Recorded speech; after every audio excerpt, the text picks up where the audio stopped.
एक बार एक व्यक्ति भगवान को बहुत खोज रहा था।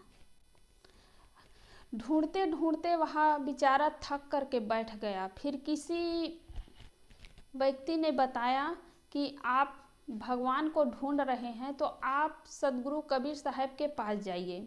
सदगुरु कबीर साहब ही आपको भगवान का पता बता सकते हैं। तो वह व्यक्ति ढूंढते ढूंढते सदगुरु कबीर साहब के पास गए और कबीर साहब के चरणों में जाकर के वह गिर गए। हाथ जोड़कर प्रार्थना करने लगे कि गुरुदेव जी, मैं भगवान को बहुत ढूंढ रहा था। फिर किसी ने आपका नाम बताया कि आप भगवान को जानते हैं, भगवान कहाँ रहते हैं, आप पता बता सकते हैं। तो सदगुरु कबीर साहब ने क्या कहा कि मैं कभी भगवान को आज तक कभी खोजा नहीं हूँ, भगवान को कभी मैं खोजा नहीं हूँ, तो मैं कैसे उसका पता बता सकता हूँ। तो वह व्यक्ति ने कहा कि नहीं भगवान, आप ही पता बता सकते हैं।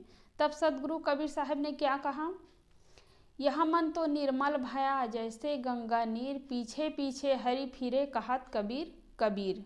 सदगुरु कबीर साहब ने कहा कि मैं कभी भगवान को खोजता नहीं हूँ, बल्कि हरि जो है, भगवान जो है, मेरे पीछे पीछे चलते हैं कि बताइए कबीर, मैं तुम्हारी क्या सेवा करूं।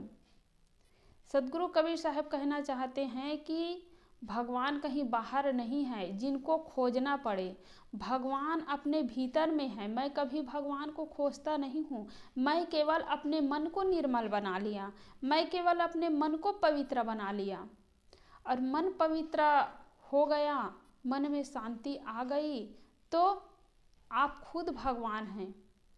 भगवान कहीं बाहर नहीं है। इंसान का मन पवित्र बन जाए, इंसान का मन निर्मल बन जाए तो वह भगवान है।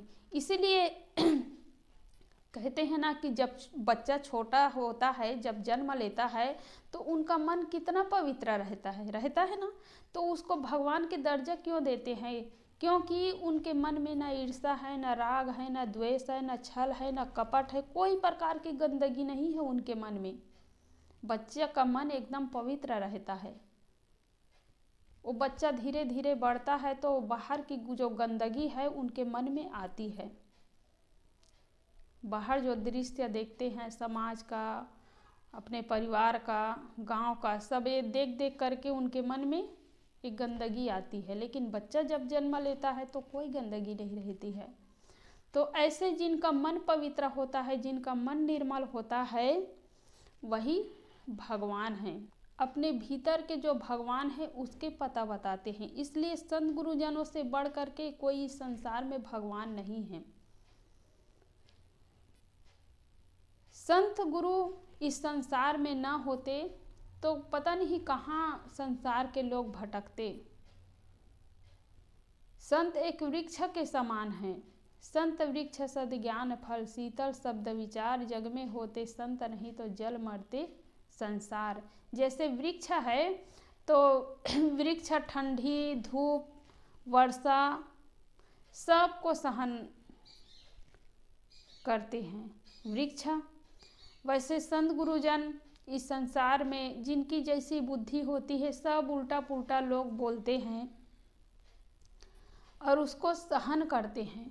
गोस्वामी जी ने कहा है, तुलसी संत स्वयं तरु, फूले फले पर हेतु, जितते वे पाहन हरे उतते वे फल देहु। जैसे आम के वृक्ष है, सुंदर सुंदर फल लगे हुए हैं, नीचे से लोग क्या करते हैं, डंडा मारते हैं, पत्थर मारते हैं, लेकिन वृक्ष जो है ऊपर से मीठे मीठे फल गिराता है। ऐसे ही संत गुरुजनों को उल्टा सीधा कोई बोल भी दे तो वो क्षमा रूपी फल देते हैं।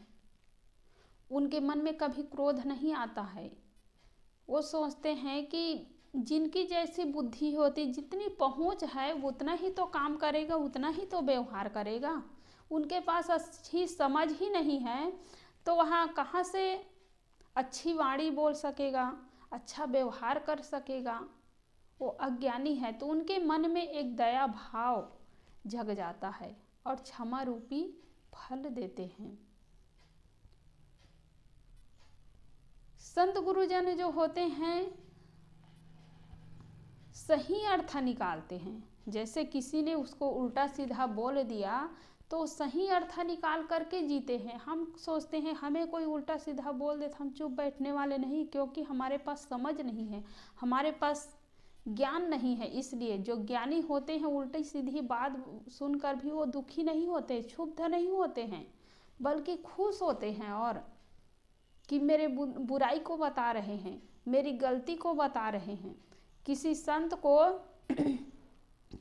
उनके विरोधियों ने गधा कह दिया तो संत के जो शिष्य लोग थे ना, वो कहने लगे कि गुरुदेव जी अब हम इसको बताते हैं, इसके हाथ पैर तोड़ करके हम रख देते हैं। तो उनके गुरुदेव जी क्या कहने लगे कि अच्छा इनके हाथ पैर तोड़ दोगे तो फिर इससे क्या होगा, इसको बोध हो जाएगा, इनका ज्ञान हो जाएगा। जो ये समझ लो कि इनका क्या बिगड़ा हुआ है, जो चीज़ बिगड़ी हुई है उसी को बनाओगे तब तो काम बनेगा। इनका मन बिगड़ा हुआ है, इनकी समझ ठीक नहीं है, और तुम हाथ पैर को तोड़ दोगे तो क्या होगा। उनको ज्ञान देना पड़ेगा, उनको सही रास्ता बताना पड़ेगा, तब जाकर के वो सुधरेगा। और तुम हाथ पैर को सीधा तोड़ दोगे तब क्या होगा। तो संत जो है सही अर्थ निकालते हैं। स्वामी दयानंद सरस्वती, उनके विरोधियों ने उनके पुतला बना करके, है ना, उनके पुतला बना करके उनके गले में चप्पल के हार पहना करके, उनके मुंह काला करके वो घुमाने लगे, गली गली जुलूस निकाले। किसी ने आकर के दयानंद सरस्वती को बताए तो फिर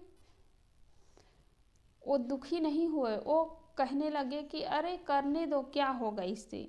वो नकली दयानंद है, पुतला बना करके घुमा रहे, नकली दयानंद है, और असली दयानंद तो मैं हूँ, मैं यहाँ पर बैठा हुआ हूँ, तो मुझे क्या दुख होगा, मुझे क्या पीड़ा होगी। वो लोग कर रहे हैं। और इतनी बात सुने और वहाँ तक विरोधियों के कान में वो बात पहुँची तो फिर उनका तो सब कर रहे थे वो ठंडा हो गया, ठंडा पड़ गया, आगे नहीं बढ़ा। तो कोई आदमी आपकी निंदा करे, कोई आदमी आपके बुराई करे और हंस करके आप जवाब दे, सही अर्थ निकाले, तो वह व्यक्ति बुराई करना छोड़ देगा। लेकिन हम क्या करते हैं, कोई बुराई कर रहे हैं तो हम भी बुराई करने लग जाते हैं, वो एक कदम तो हम 4 कदम।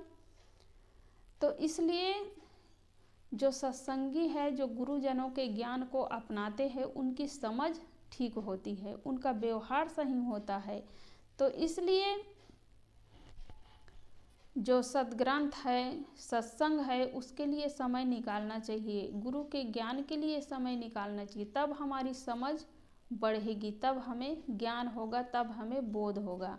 बोलिए सद्गुरुदेव की जय।